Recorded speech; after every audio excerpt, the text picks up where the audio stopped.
Lijep pozdrav poštovani gledaoci sa festivalskog trga u Sarajevu gdje očekujemo uskoro početak još jedne kafe sa. Danas će to biti kafa sa Elijom Sulejmanom, višestruko nagrađivanim palestinskim rediteljem, čiji je film To mora biti raj prikazan sinoć u ljetnom kinu.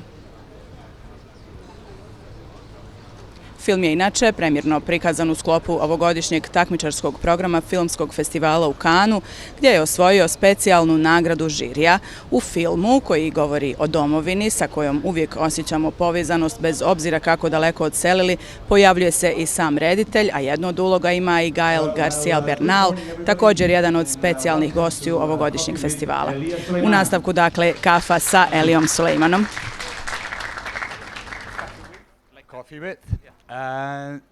Well, this is a series of talks. Ovo je jedan niz razgovora i ovo je zapravo zadnji ove godine sa režiserima koji su prezentirali svoje filmove u sekciji otvornog prikazivanja SFF-a.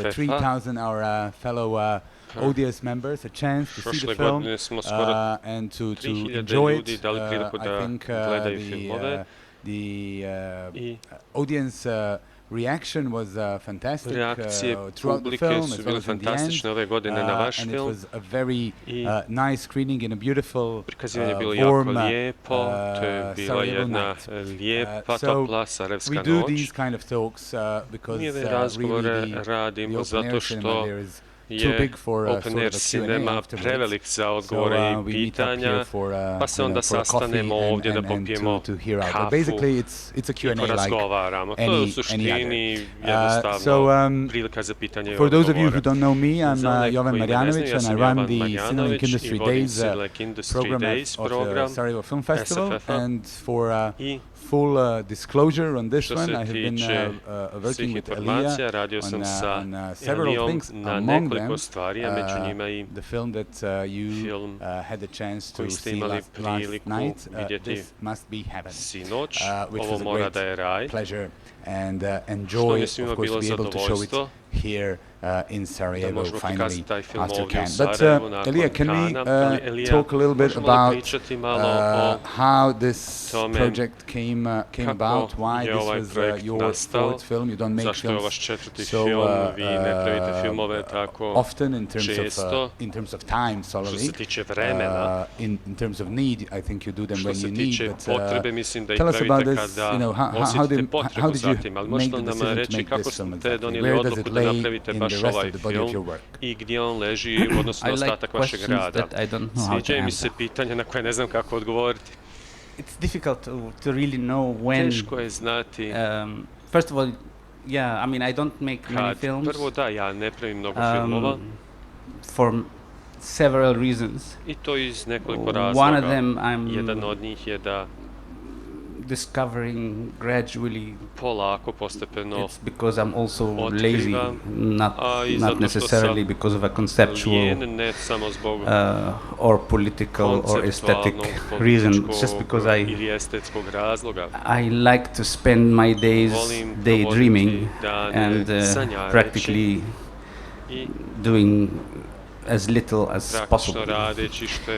But there's maybe a relationship between the little I do and the films I make, because most of my films actually stem from the daydreaming position. So if you watch my films, you see that there's always my character looking, you know, at things, at an animation happening in front of this character.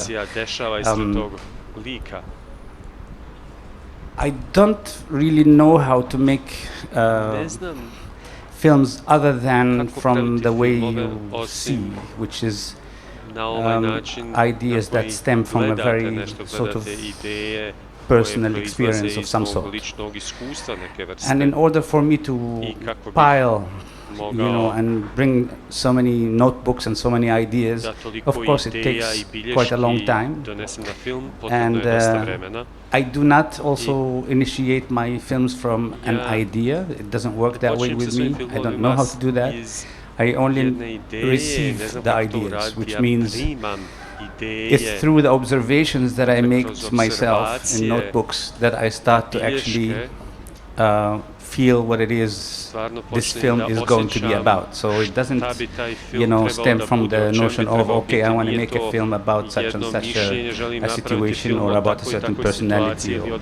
So one of the reasons why it takes so long actually is because in a kind of an intuitive way, a kind of a sensation, without strategy, there comes a moment when I feel like there is a weight to the material that I have been gathering. Normally it is also synchronized with a kind of socio-political ambience that I'm living. So I think by spending years of being alert when I can be alert, there comes a moment when it feels like there is something to be said, and that something to be said becomes the necessity to actually sit down and start to make the script or write a script. It so happens also that many times I start to write before the necessity actually comes. So this practice many times drives me into a situation where I feel if this film is now to be made or not. The practice itself is also quite interesting because there's a lot of meditative aspect to it, because you start to have a lot of basically questions to yourself, and that is not necessarily cinematic per se. It is cinematic, but it's also spiritual and existential questions that you start to raise, and a lot of it maybe also as well, if it's deliberate or not, it becomes also a question of a self-evaluation of some sort, of questioning who I am vis-a-vis the reality that I'm living at this moment exactly, and what would be my role, let's put it this way, in syncing with what we are living at this moment. This film in particular started many years ago. I'm talking about 20 years more, but not what you saw. It's much more about the sensation I had when I was quite young, and I remember this because I saw a recording of myself saying this. I discovered that actually I was thinking of an idea of a film that takes place in more than one country. But of course it had nothing to do with what I've made finally, but it seems like there's sometimes an intuition that precedes, the making of a film. So I did feel that I needed to make a film in more than one country that talks about maybe the state of the world, or that talks about my personal nomadic existence, or something to do with trying to depict different kind of ambiences, but that are all very interconnected in a global fashion. But I think it fell into what it turned out to be, which is this film at this very moment where we are living now, which is what made it actually sort of necessary to be made, which is the global ambience that we are living today. I have to say that maybe one of the reasons you start to also feel is that there's something that you are contemplating interiorly, that you feel that you are in a way in need to communicate to the outside, to spectators, to other people, simply because you have a very strong feeling that what you are feeling and what you are sensing and the questions that you are raising are actually shared already by a lot of people. So you have this kind of also radar feeling that instead of just having it in a solitary fashion, in other words, each one of us is feeling a certain lonely feeling regarding what we are feeling, let's say, maybe at loss of what is happening around us, or that we are feeling a certain estrangement, that we are possibly alienated from the state of the world, but we don't exactly share it. And so comes the moment when you feel like sharing it is maybe going to open that door for exactly, for example, what we are doing right this minute, and that we can talk about it and that we can console each other somehow by talking about it, maybe also by talking about it we can maybe raise the level of hope that something can be done about it, even if this hope is an illusion. You mentioned both the personal and larger communal aspect of what you're doing. I think in all of your films you follow.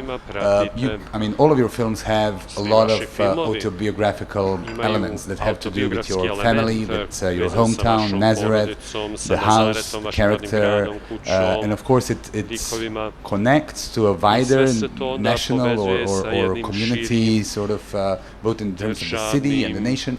Can you maybe give the layers of this, and how does it, how aware are you of interconnecting these in your work so skillfully, like it looks in the end? Sometimes you feel that you feel like your capacity is only that. It is not exactly that, I have a choice. I don't know if I can do otherwise, actually. I think any other means of approaching the experience that I have cinematically might put me in an inexpressive way. I only know how to do this form of expression somehow intuitively started so many years ago, and somehow I found it to be exactly the locomotive of my spiritual experiences. So it's difficult to say that I strategized or that I chose a sort of aesthetic means to tell the story that I want to tell. And every time I try to tell a story, it almost feels like it's an impossibility for me. I mean, even now I can tell you, I just finished this film and I slightly live a little bit of the post-mortem experience, like many film directors may experience, which is feeling a bit at loss and a little on the downside, and there's a bit of a void in my life, and I don't know what to do with myself, and I wake up in the morning and I think, okay, maybe it's a good idea that I start to write another script immediately, and probably quite a few directors think that way and do it, except for me. I try to think that I have this good idea, and it's practically always a failure. And I even talk about it, and by talking about it I also kill the idea. When you start to talk about what a wonderful idea you have, you'll be sure that it's not really that great.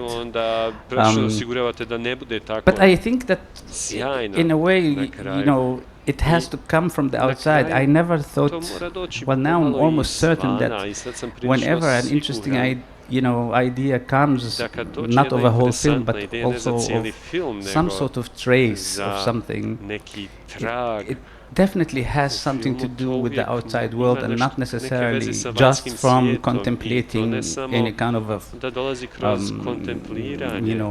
plot of some sort that you suddenly are exposed to. And when you say national, I have to say that maybe cinema has this capacity to never remain in a national boundary. I think that maybe this film was even more extremely going out of the national aspect, because in my previous films I shot them all, in and amongst the communities around me, but it was always a way of actually internationalizing the experience. It's never actually to talk about the nation vis-a-vis the identity, but vis-a-vis the international identity. This film actually took it, geopolitically speaking, literally outside of the national boundary. But I think that the personal slash political or socio-political comes naturally from the character that is myself in real life, which is a person who's always trying to be alert to the socio-political situation that I'm living in, and somehow also being alert to the very personal experience that I live every day. So the intimacy of the moment and the political ambience around me are extremely connected. I have to say that, you know, every time you go deeper and deeper into yourself, you find yourself so much more intensely connected to the world outside. So, and this, I think, is the metaphysical route that I take all the time. So, you know, living in a solitary moment or living in solitude is the very means that I take many times in order to be connected to the world. Does that make sense? Absolutely. And I think we can leave it there and move to maybe more practical questions of filmmaking. You are a complete author. You have written, directed, produced, and you're in the film as the main character. But you all, of course, work with other people, with fantastic DP, Sofia Alfani, and music. You've done it with Yasmin Hamdan in a way. Can you speak about these collaborations and how they shaped this film so beautifully? If I start with the Yasmin, I can say that it's not exactly music only. She's basically my first reader and my, you know, let's say I can say my harsh critical reader, especially in the first versions where you know, you finish your script and you're quite euphoric, you think you've done it all, and then comes someone who knows you very well and looks at the stuff and says, you know, what is wrong with you? And this is exactly the experience that I have every time I'm writing a script. I have even requested a little more tenderness because I'm so insecure that when she reads the script, I always warn her, I said, just don't get too hard, like try to say something nice and then criticize.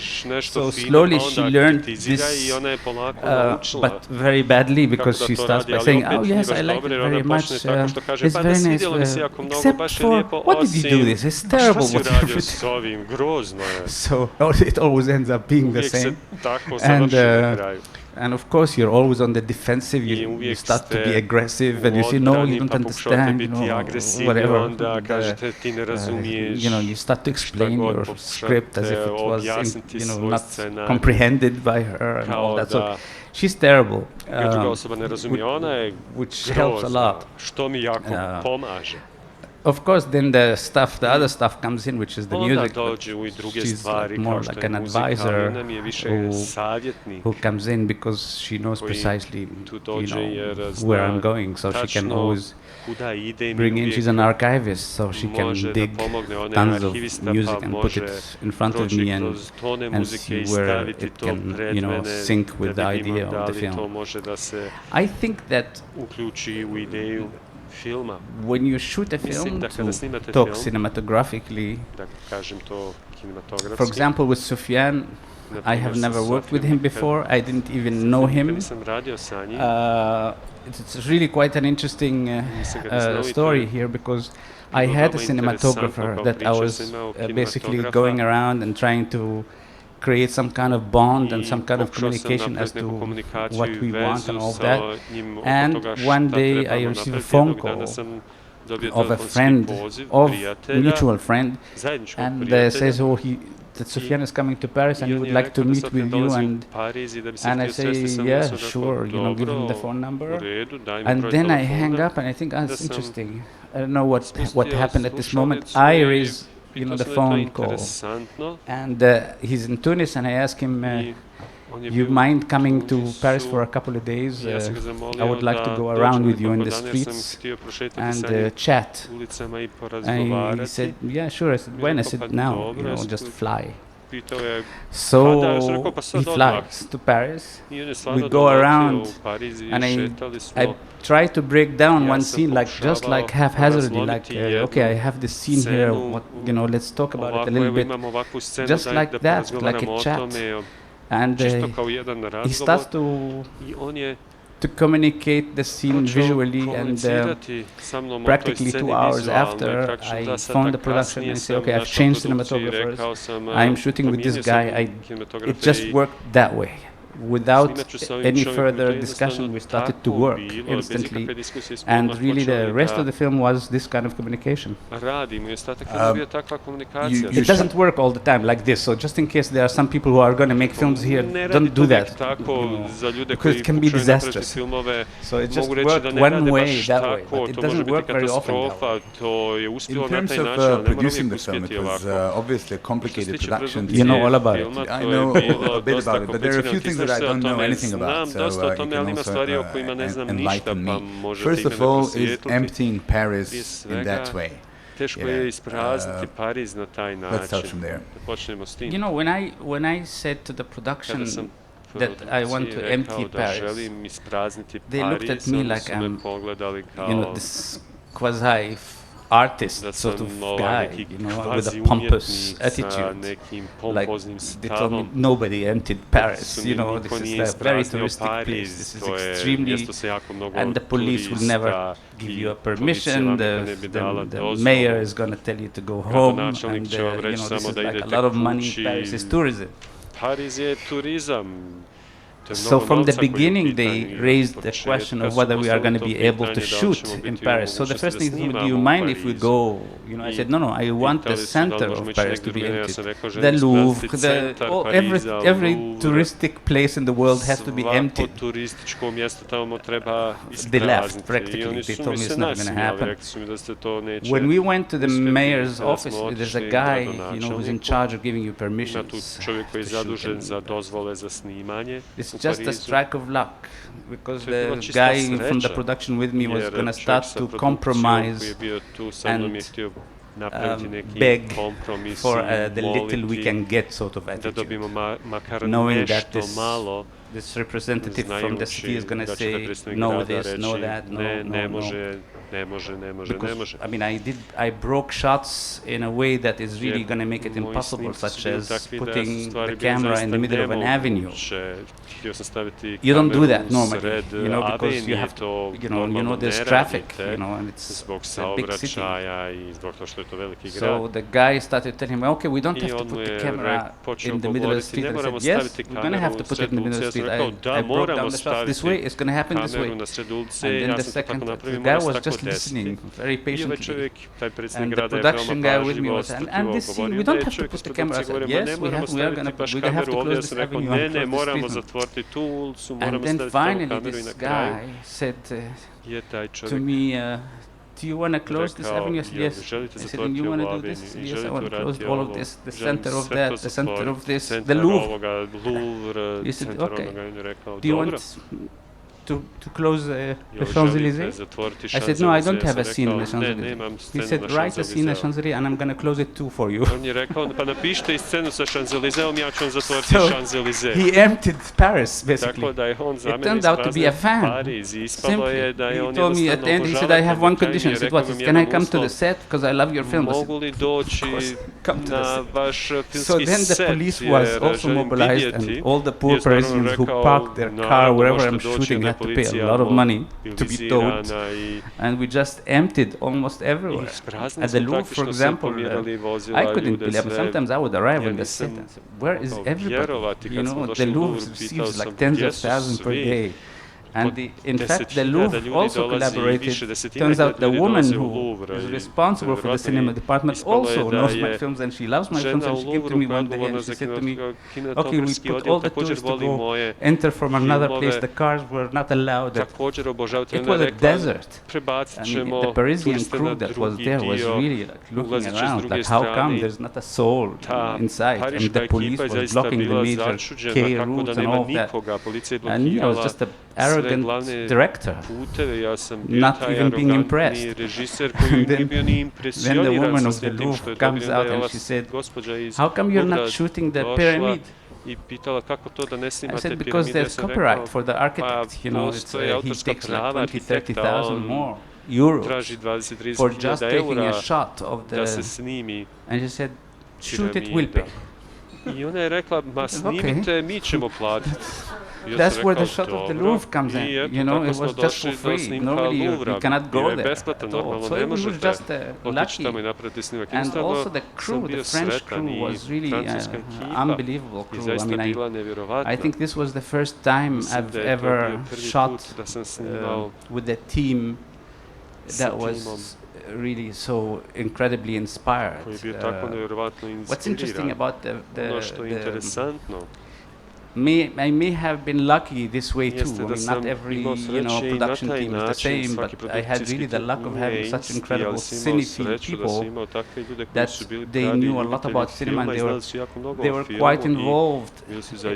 You know, from the hierarchy to the bottom, they were quite involved in the film. So it was really, I think, one of the most pleasurable experiences of shooting I've had in all of my films. It was really interesting. After that, I shot in Paris. I said, I wish I can just shoot in Paris and nowhere else. You know, even if it's going to be boring films, but at least I enjoyed shooting.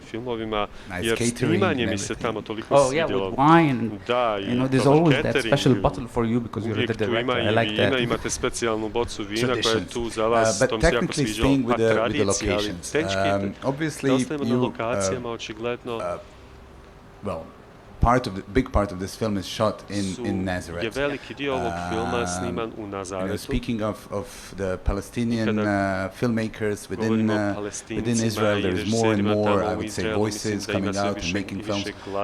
But you were the first, if not, you were one of the first, if not the first, to actually make a name internationally and so on. So, how does it, from a perspective of the location and of the shooting, what does it mean to come and shoot Elias Suleiman's film in Nazareth, in Palestine, in Israel, in like, how does it work? I don't think shooting an Elias film is going to be different from any other. Basically, you have the same possibilities and the same limitations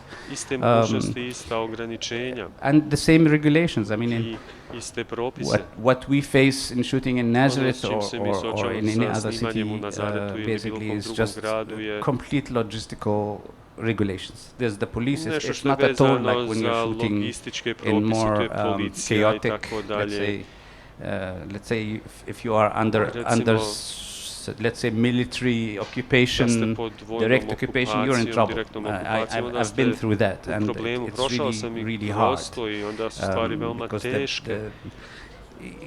you'd be shooting film and somebody else is shooting people, very near, and it's really a harsh reality too. And they are aggressive, and I had my sets destroyed by the police because they felt that I was mocking them. They watched one time I was shooting near Haifa, if I remember. It was a set, and when they saw that I was being ironic about army and police, they got angry and they just came into the set and they started to destroy the set. Other than this, normally you just take permissions and they let you close the traffic like anywhere else. It's just films are shot all the time there, and whether it's Palestinians or Israelis, so you simply have to go and just tell them where you're blocking and what is possible and what is feasible. Problem with shooting in small places is not that, it's Is the infrastructure does not allow, for things to happen as easily. You have to go through major production equipment through very narrow places and maybe encounter a lot of people who don't really know what this is about, and it might affect their lives and block their street and all that. I've had that really major in the time that remains, because I wanted to do a period piece, and this period piece happened to happen because through my father's diaries, and the events happen exactly in the neighborhood where we live, and this neighborhood is really harsh circumstances, hard to get, it's narrow, and I needed to turn the whole neighborhood into the 1940s. That was a job, to paint all the houses in the neighborhood and to block a whole neighborhood and to provide buses and shuttles for their children to go to school, and even have a special department for getting them their groceries because nobody was allowed to. This was really a job. I'm happy I don't work in production. Ja sam zapravo jako sretan da ne radim u produkciji, to je veoma mora. Dobro je biti režiser, ne birajte drugi posao. Shooting shooting New York in Montreal really was that was really hell. Tell us about that. To je bio pakao. It's like you don't want to repeat that experience. To je iskustvo koje ne želim ponoviti. You freeze to death, first of all. I think, everybody, like... It is a fantastic scene, just to... So it was worth it. Yeah, I mean, after it's done, you're happy, but during shooting, oh my God, it's really... the harsh cold in this city, I mean, we shot October, November, and it was freezing. And one night I had to act this scene of Halloween outside was 7 degrees under. And at some point, you do one take after one take. We did the whole overnight shooting, and at some point I simply had my face was frozen entirely. Somebody told me it was good for you because it fit the film. You don't have expressions, so it was fine. Then you have the unions. Like in the States, a little worse, because they want to be also like the American unions, so they exaggerate, and it's a Quebec area, so they have this worst combination of capitalism and socialism. So they care a lot about the union, and at the same time they care about the money. So the stiff regulations there are really, I mean, I tell you an example that's really so awful, it's so sad. If I came to speak to an extra, I'm not allowed to speak to an extra. I have to speak to the assistant director to speak to the extra. So if I'm standing with the assistant director and let's say you are the extra, I have to tell him that I would like him to do this and that. The reason is they're afraid that the extras will ask for more money. If they start to speak to the director, they are entitled for a raise. So they don't trust the extras. They treat them like slaves. So don't talk to them. I have to talk to the assistant director who's allowed to talk to them. Well, I broke all these laws actually, and not one extra asked for extra pay. It's just insulting for me. It's like a slave, trade. I mean, my films, to speak a little aesthetically, don't have this notion of extra this and extra that. I actually compose my choreographies from many times non-actors, and I ask them to do the dance, and I base my scene sometimes on the risk that they are not dancers but are going to dance. That something in the poetic comes out of the fact that they are not actors, that they are people who are going to bring something of their own, that you can help, let's say, join them in molding something that will create a certain surprising choreographic element. So I don't look at an extra, I look at a person and I see a face, and and there's there's all that communication that takes place between you and a person that has nothing to do with the hierarchy, it has something to do with the human relation. So it's difficult for me to come and work in an industry, to say the least, and so it was painful for me to have this kind of insulting, position of being a director and them as. I broke the law, nothing happened, and I really was happy, because between you and the union and all the regulations, there are these wonderful people. The crew in Canada was unbelievably great.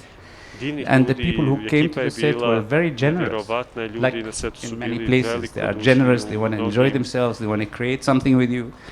So, but then comes the regulations that actually separate you from these people. It's really not a fun experience. I mean, in France, there are unions, but it's not at all in this kind of severe Americanized way. So it just makes you wonder if you want to do this again. I might. I mean, you never know where your next film will take you, but it's not fun at all to do this. As we spoke at the beginning, your films work on so many different levels. But let's take this now to the audience. Very often, you don't state the facts which are obvious. You comment on them. But how much really you expect your audience to know? It's interesting. I think you have to take a leap. You have to throw yourself in this place. I don't think you have expectations, but you have faith. You have faith and also you hope. But I don't think you can. Each person is an individual with their own capacities and with their own desires and their own choices of pleasure, and we're so many and so different. But there is some place where it kind of puts us all in some cosmos together with all our differences. We have something of a sharing experience that produces the pleasure of this sharing and this experience. So what you do is just you think in your solitude, as I said earlier, when you start to dive into yourself, there is a moment, I'm sure everybody has this, there is a moment where you, just like when you think about someone and they ring you, they call you, so I just was thinking about you. There is a moment, of course, in a much more complex and deeper way, that you reach this place where you are in some kind of, I know it sounds like a cosmic thing, but it is in a way. You start to somehow feel yourself, so many others. And when this happens, if it's a gag, you think to yourself, well, you can start to dream how people are going to actually, dig this moment. And the same thing when you do, for example, okay, gag, it's an easier thing, but let's say choreography, a little dance that you imagine to yourself, and what makes the moment of the punchline work for you as well as for so many other people.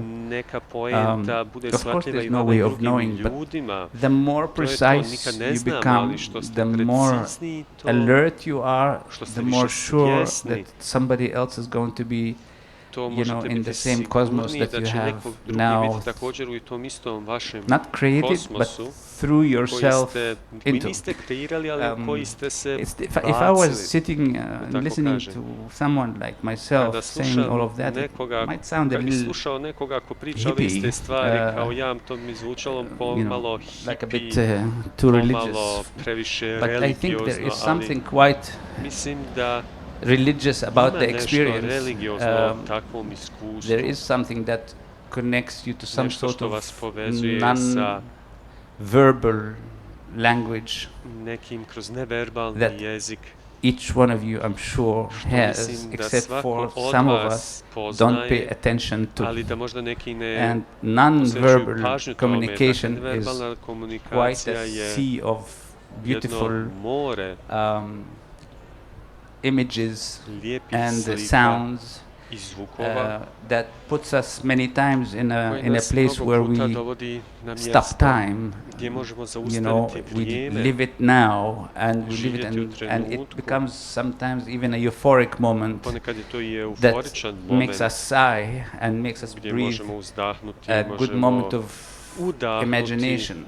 And these moments are quite unique, and they are really precious, that we must always try to live them, because if you just let yourself live